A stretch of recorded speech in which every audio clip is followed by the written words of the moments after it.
Hey guys, what is up? We're back with another week of the glorious Katekyo Hitman REBORN, and we left off from chapter 114 where we were starting with the battle of Chrome versus Mammon, also known as Viper, the illusionist indigo pacifier Arcabaleno, which shouldn't have been no surprise that they were Arcabaleno, but you know, I guess for the suspense of it all. So we come to find out that Mammon had a chain that was wrapped around their pacifier to hide their presence from others like Reborn and Colonello. Might I add, back in chapter 113, we were introduced to a fourth Arcabaleno by the name of Lao Murch, who was back in Italy trying to help Imitsu and his subordinates to find the ninth and see if he's okay. But of course, as we know, the whole incident with the ninth, how he's not particularly who Imitsu thinks he is, and it left off with chapter 113 of Imitsu getting shot at. So, following with the events now, the battle in the gymnasium of the illusionists has begun. So, Chrome has demonstrated some very powerful skills, very similar, if not the same skills of Mukuro Rokudo, the first major villain of the entire series, right?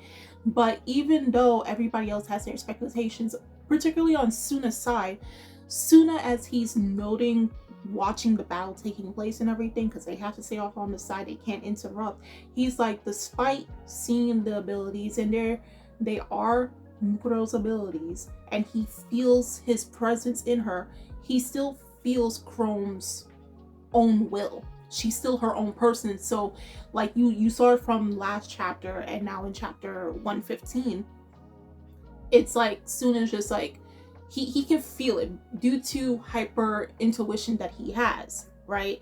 Given that he has the blood of the Mongola flowing through his veins. So whenever he comes across Mukuro, obviously we know how he knows that Mukuro is in the vicinity. He starts shivering, trembling like crazy because of the everlasting damage that Mukuro did to him back in the Kyoka arc that happened good chapters ago, right? So as we're watching the fight, Mammon is demonstrating that like their how you say their animal, their partner, just like how Reborn has his chameleon named Leon, and again I can never remember Colonel's own, but he has a hawk, right? Mammon has, well, it was at first a lizard. Then the lizard changed forms into a floating snake halo of a snake grabbing its own tail, floating above their head. Okay, now Mammon is able to levitate. Okay, so this is basically a battle between the two highest level illusionists in the series, right? Mammon probably being the pinnacle because they're very strong. So, and also not only that, Mammon is mentioned, and we already kind of already guessed that early in the chapters when they were first introduced. But Mammon also has psychic abilities. Remember the sticky note that they're able to do to pinpoint where everybody else is or tell what's going to possibly happen. Not only are they illusionists, but they're also a psychic. And I'm guessing only those who are the strongest can have psychic abilities, meaning Mammon is pretty powerful when in themselves, right? Even Gokudera is just like, oh, I'm psychic, but ESP. Just so you know, Gokudera does have like superstitious beliefs, okay, with ghosts and psychics and all that stuff. So I'll just FYI, you're gonna probably see a little bit more of that happening in the series as we go on, right? So everybody's wondering, particularly Colonel and Reborn were wondering, like, the reason why they could never find Mammon was because they were purposely hiding themselves amongst the shadows and everything. So trying to hunt them down, whether they were alive or not, they never could. And that's all the reason because of why Mammon kept the chain over their pacifier, right? So the whole reason as to why Mammon was doing that, okay, and calling Reborn and Colonello, they're not very smart, they're foolish and everything. The whole point of wrapping their pacifier in chains was to experiment and research on the pacifiers, because Mammon is trying to find a way to break the curse of the pacifiers, right? This leads to Reborn and Colonello kind of going silent. And this is where we have where Suna is just like, curse? What are they talking about, a curse? Keep this in mind because it's going to be mentioned again several times throughout the series. Okay, so these pacifiers, meaning these babies, aren't normal. I mean, they already, when we first introduced the Reborn is a baby wielding a gun, accurate shooting, beating up Suna, obviously was not normal, okay?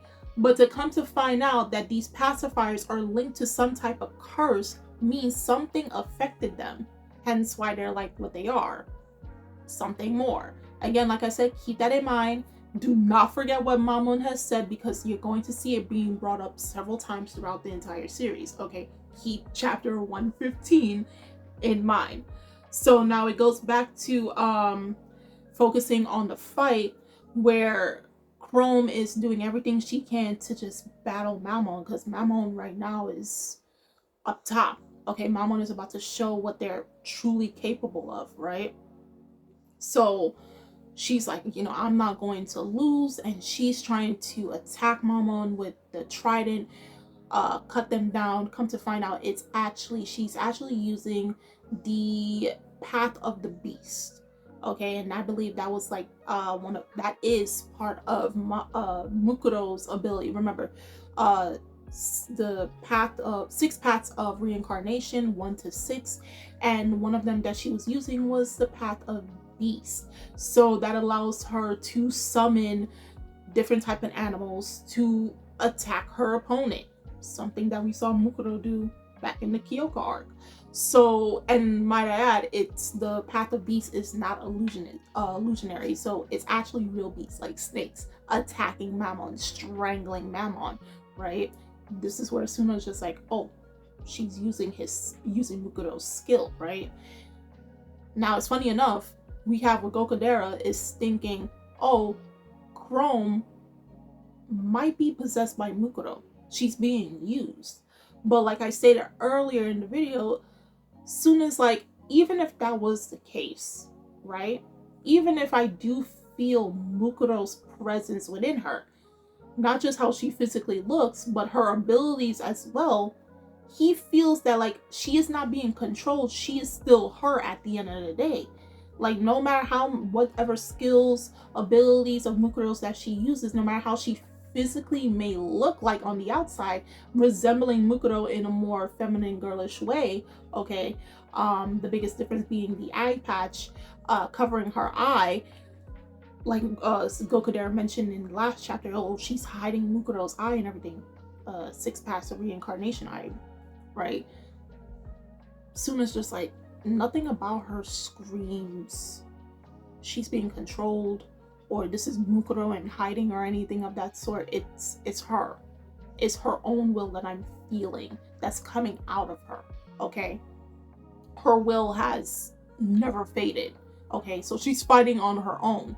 So Mammon was able to blast away the snakes, very real snakes in the gym. We're gonna have to get, like, you know, animal control after the end of this fight to take care of these snakes. And then she uses another one of Mukuro's abilities, where she takes the trident and stomps it on the floor, and then volcano eruptions of fire and lava starts coming up out of the ground, right? That is another one of Mukuro's techniques, which is, I forgot which state, but Mukuro did use that in the first arc as well. So everybody's getting affected. Of course, the illusions always affects a person's perception of reality and everything. So the more you believe in it, the more likely it is going to affect you, okay? So this is where Mammon now counter and change all the lava into ice, okay, demonstrating their abilities that they are a high-class illusionist, right? So the whole place feels cold. Even Colonello and Reborn, who are strong in their own class, are affected by these illusions. So they're feeling the cold. Chrome is feeling it. So like I stated, when it comes to illusions, is attacking your perception of reality. So again, the more you believe in this illusion, the more likely it is to affect you. So if you believe you're going to get hit and burned by lava, guess what? You're going to be burned. You're going to be harmed by lava. If you think the place does feel cold, it is cold. You're going to get frozen. And like he's putting it, it affects all 5 senses of a person's brain. Okay, taste, smell, touch, and all the other ones. I can always end up forgetting them, but you know, the 5 senses of the human being, right? So they go explaining that like the stronger one's illusionary abilities is, the more complete the infiltration of the illusion will attack a person's 5 senses. So you have to be basically on either Chrome's or even Mukuro or Mama's status in order for your illusions to work. So the better you are in your craft, the more you're going to see the results.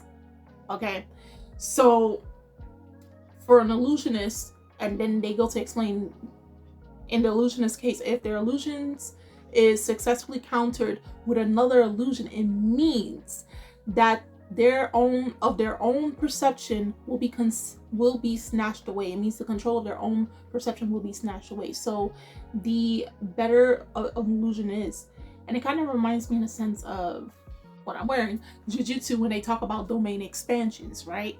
So the stronger one's own domain expansion, depending on their power and all output and all of that stuff, the more likely it is to overcome another person's domain. So sometimes it can be both of you clash at the same time, or when you open up your domain and then I open up my domain, the more stronger, whoever's domain is more stronger is the one that can destroy the other's domain, right?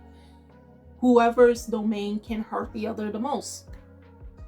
So something of similar effect. And because of this, Chrome got ensnared in Mamon's ice. Okay, and then they pick her up and slam her onto the ground. Now this is where it's kind of devastating, because this is, Mamon is also acting, and they, just like Suna, are believing, and even Gokudera are believing that like Chrome is hiding her identity, and they want to figure out who she truly is. So Chrome's mental state is breaking because she's believing that like Mamon's illusions are way stronger than hers, and she's trying to fight it, but she's getting captured in Mamon's illusions. Okay, so that's what led to her getting body slammed once Mamon picked her up and slammed her back onto the ground, right? And now she's getting scared. She's backing up, and might I add, even though it's not as obvious in the manga, it might be more obvious in the anime, she's clutching onto Mukuro's trident. Okay, she's clutching onto that for dear life for some reason, and Mamon was able to pick up on that. So Mamon decides to freeze the trident and shatter it, okay, because she has such value on it. And then when that happens, like one of the most devastating scenes in the entire manga, okay, everyone is shocked that the trident is broken, especially Ken and Chikusa. Now this leads to Chrome starting to cough up and spit up blood, okay? She's spitting up blood, and you're wondering, okay, why is that happening? Then she lays flat on the ground, and then you start to see part of her body sinking. Her whole torso is sunken down to the ground. She's completely flat. And then everybody's just like, what the hell is happening? Her organs are missing. Her organs are literally missing, meaning that her organs were illusions. The trident she was holding was basically her connection to keep her organs there. Okay, now this is where we get into a flashback of Chrome. Okay, so she was in a hospital. She got into a car accident which robbed her of several of her organs, and she was missing her left eye, right? And her parents are there, and her parents are not the best parents in the world. They claim that Chrome has never made friends since she was young. Okay, and might I add, Chrome is not her real name. Her real name is actually Nagi. Okay, Chrome is a name that she just picked up on because that's the name her parents were calling her, Nagi, in the flashback.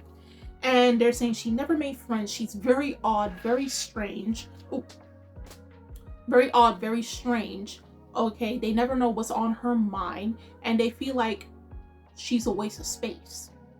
She doesn't add no value to the family. And from the way they're talking and acting, she did come from a very affluent family background where her father is like the CEO or has a big space, a spot in the higher ups in some type of business. Okay, so they're saying while she's in the hospital, she needs blood transfusion and organs in order to survive. Not even her own mother is willing to, and her father too. So he's like, whatever happens, call me, I'll be at work. And they're like, keep it hush hush, because she's in the I forgot which area of the she's in the intensive care unit. And they're like, keep it hush hush because she made hair.